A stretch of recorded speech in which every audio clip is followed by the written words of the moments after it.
What up, people? It's the Black Atheist, episode 3. Got 8 things I want to go over with you. Like I said, I still don't have a method to my madness. So, just watch, rate, hate, debate. Do what you got to do. Of course, I am coming from an atheist point of view. A newly atheist point of view. From a Christian, I was once a Christian for such quite a time, so I'm not just this, half-hearted, every now and then churchgoer who's just wanting to poop on Christianity. No, I was in the trenches. I was going door to door, inviting people out to church and, giving people my testimony and paying my tithe and, involved in church programs. So I was involved in song service ministry, involved in drama, the inner workings of Christianity and the church. I'm not this new jack who just wants to poop on it because, I'm some hipster. No, I'm not that dude. I'm this dude. So let's get into it. A brief description of the God of the Bible: an invisible deity who judges invisible sin and who will send you to an invisible place. Right? These 3 things: invisible deity, invisible sin, invisible place. And yet we put our faith in this person. I don't understand how this was so easy to understand for us. We never met the Tooth Fairy. We never saw Santa Claus. And this stuff was cool when we were kids, but when we got older, we were like, this doesn't make any sense. This God does not make any sense. He doesn't directly talk to us. He wants to judge our stuff that's a sin. The things that he calls sin, he wants to judge. Why do you want to judge certain things? Certain things make sense to me. But why would you send somebody to hell over a lie? Send somebody to hell for stealing. Send somebody to hell because they have an attraction to the same sex. Send somebody to hell because in their heart they were lusting after a woman. Send somebody to hell because they had sex before marriage. You just want to send everybody to hell, right? Over sin that's invisible. Sin that doesn't directly affect anybody outside of the people involved in it. Now, stealing, maybe. Stealing affects people. However big whatever you stole somebody's organ and they died. I don't know, man. But general stealing, is this worthy of hell? This thing that you've deemed sin is going to send me to an invisible place. And these 3 things, an invisible deity, invisible sin, invisible place are going to send you to. Is this a summer blockbuster? Is this the premise of a movie that I want to go watch? No. It's an actual faith that people believe in. It's a faith that I used to believe in. Second thing I want to touch on: free will. God's given us free will, right? But the free will he gives us, or she gives us, is kind of like free will with a gun to your head. You can choose to do this or not do this, but bang, bang, bang, I'm going to send you to hell. Even in a relationship, your, girlfriend or your wife's like, oh, fine. We want to do something and they don't want to do something and they're like, fine, go do it. But it's not like, bang, bang, bang, I'm going to send you to hell. Or, it's nothing really bad like that. It could seem really bad. But after a month or 2 after you make up, it'll be okay. But God's free will is you can choose to do my will and it'll be okay. It'll be fine and dandy. Or you can choose not to do my will and I'm going to get you, right? Not cool.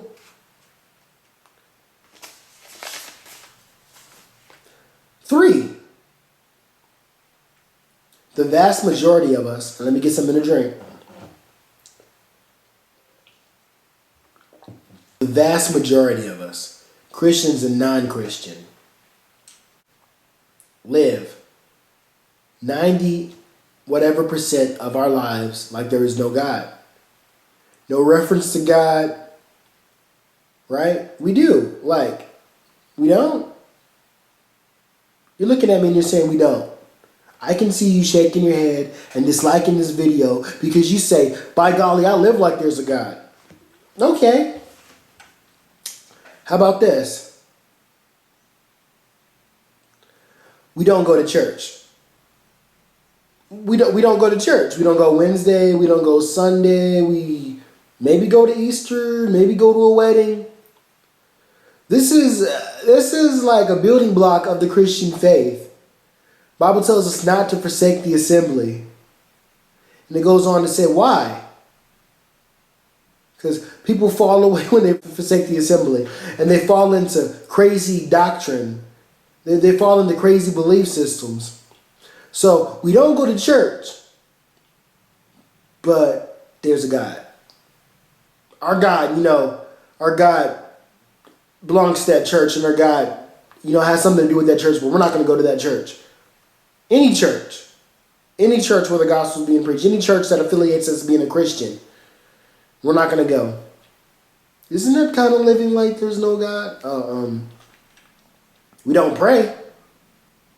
Like, we do not pray unless we really, really want something. God, that girl down the street, I want her. I want her. Please give me her. Or, God, I messed up. I bought some stuff I shouldn't have bought this month.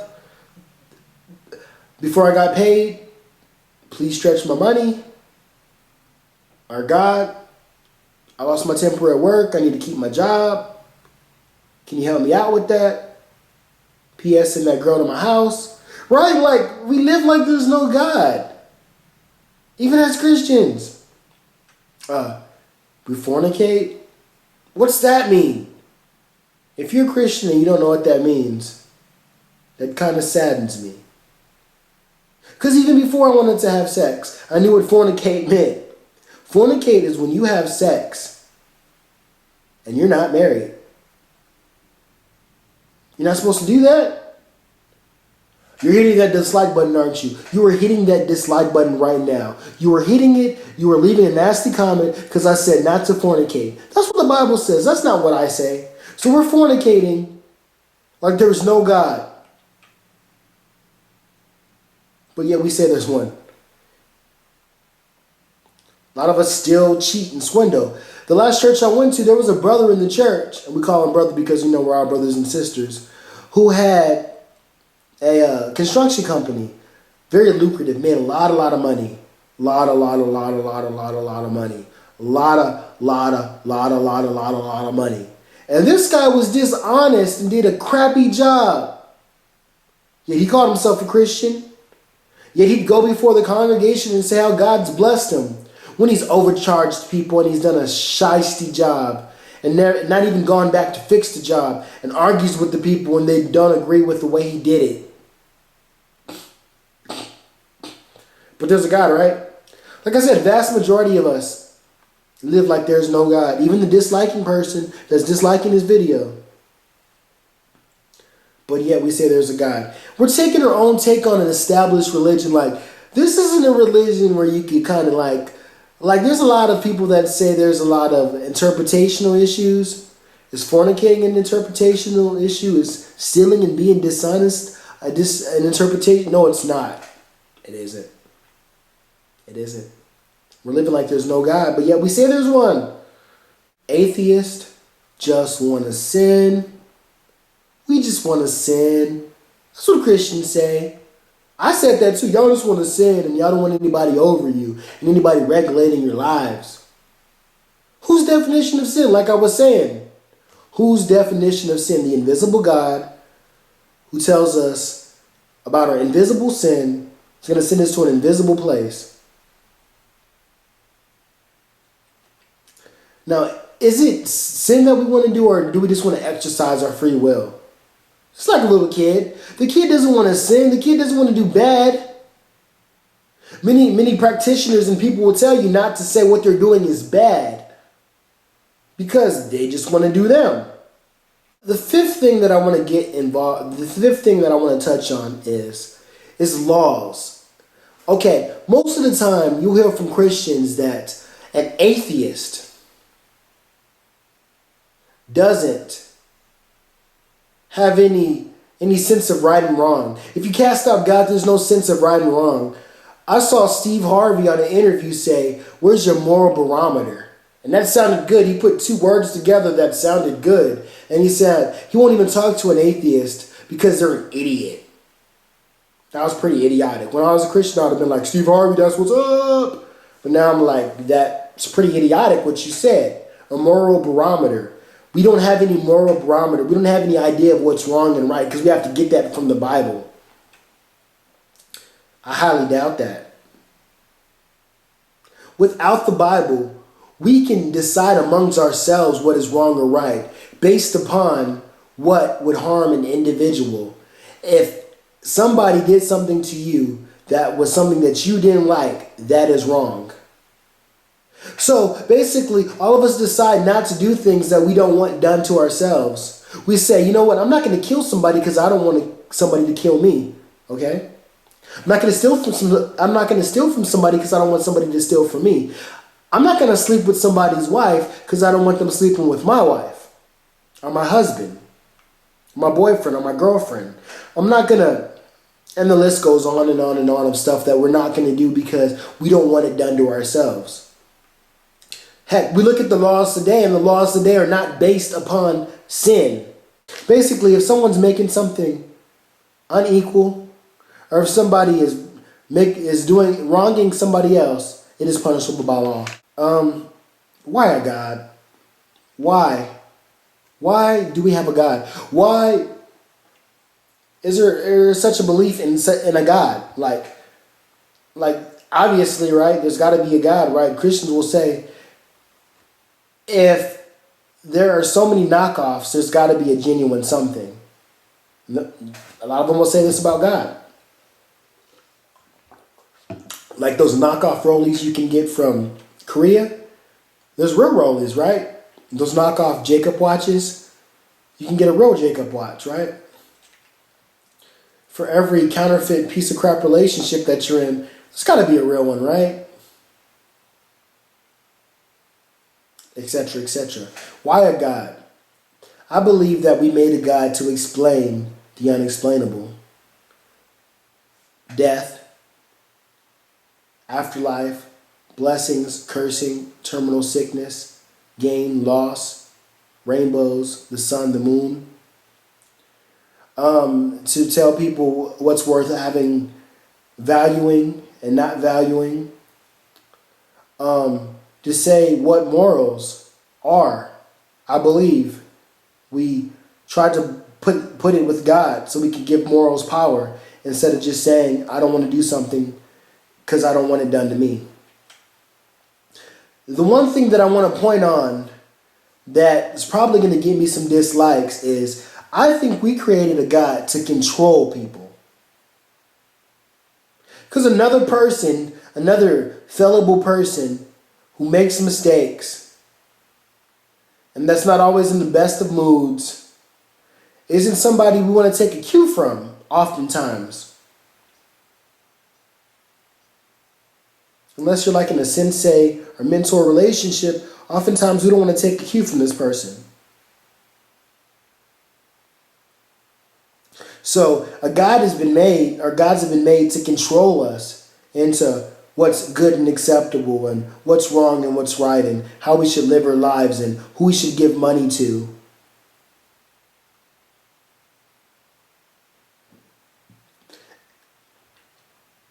And how to make ourselves feel better when there's nothing else. To give us a crutch. I think that that's the reason why we have gods. I mean, shoot. If you go back to, what they were teaching in Rome and Greece, before we learned a lot of stuff about, the world around us and animals and people and stuff. They thought that, thunder was, God's wrath and anger. It's not. Other things we attribute it to a God. Another thing I want to touch on is the word supernatural. What does supernatural mean? Unexplainable? Mysterious? I charge you on your hunt for what's truth to not be caught up in the supernatural and the mysterious. I charge you not to look at these things, but to compare these things that you can compare in your understanding, things that you do understand, to the logic that you have developed, the common sense that you have developed, maybe even that this God or a God has given you. Don't say, I'm not going to talk about, the creation of the world because I really can't understand that. But talk about stuff like, is slavery a good thing?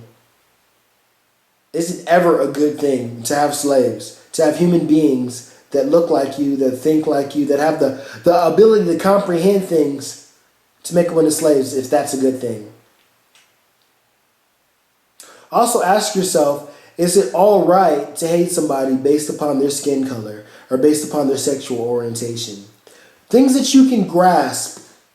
Reach for these things and begin to put them in your petri dish, per se, and pick them apart and see, is this a belief system that you want to stand by? Something that you can stand in front of your peers and your colleagues and friends and say, I believe this. That's one of my problems with Christianity. I couldn't do that anymore. I did it for so long and for so much ridicule. For what? An invisible deity with an invisible sin? For an invisible eternity? Can't do it. Like I said, grasp the stuff that you can grasp and begin to break it down.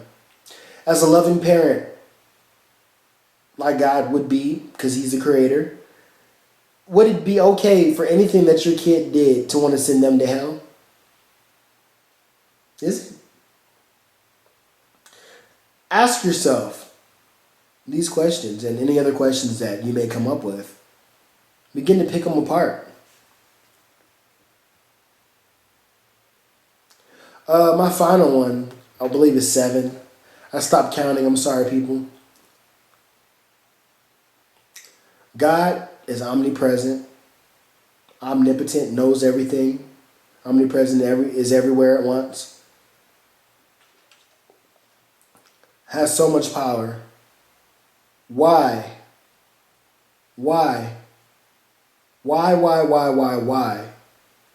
does He allow people to be sexually assaulted and murdered and die of terminal diseases? Why does He allow this stuff to happen? Being a good God. And you can, begin to reach into that, I don't know, or you can have a parallel to this. On one side, you have a good God that allows these injustices, or things we would call, as human beings, injustices. But on the other side, He'll help a pastor find his keys. Like there was a pastor, and there's been pastors that say, God help me drive here, and God help me find my keys, and God this, and God that. Okay. That's cool. God helped you with all this stuff, right? But how come He helped you find your keys, but on the other side of the world, some little kid's starving to death? You can see your bones and flies are on their eyes.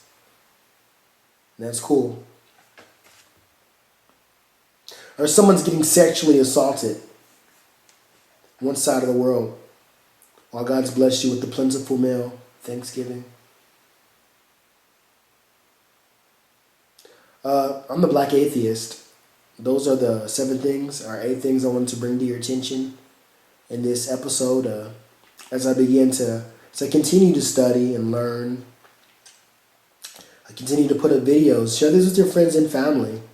If you're outraged by this, that's not really what I was going for. I just want you thinking if, Christianity or any religion's worth giving your all to, or giving whatever you give to it.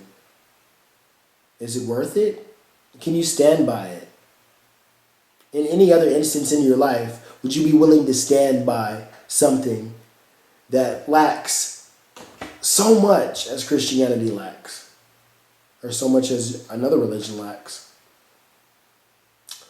Like I said, this is the Black Atheist. Find me, follow me at BlackAtheist1 on Twitter, and continue to follow me on this channel. And if you want to be on my show, let me know. If you have anything to add or anything to gripe about or whatever, do it. Take care.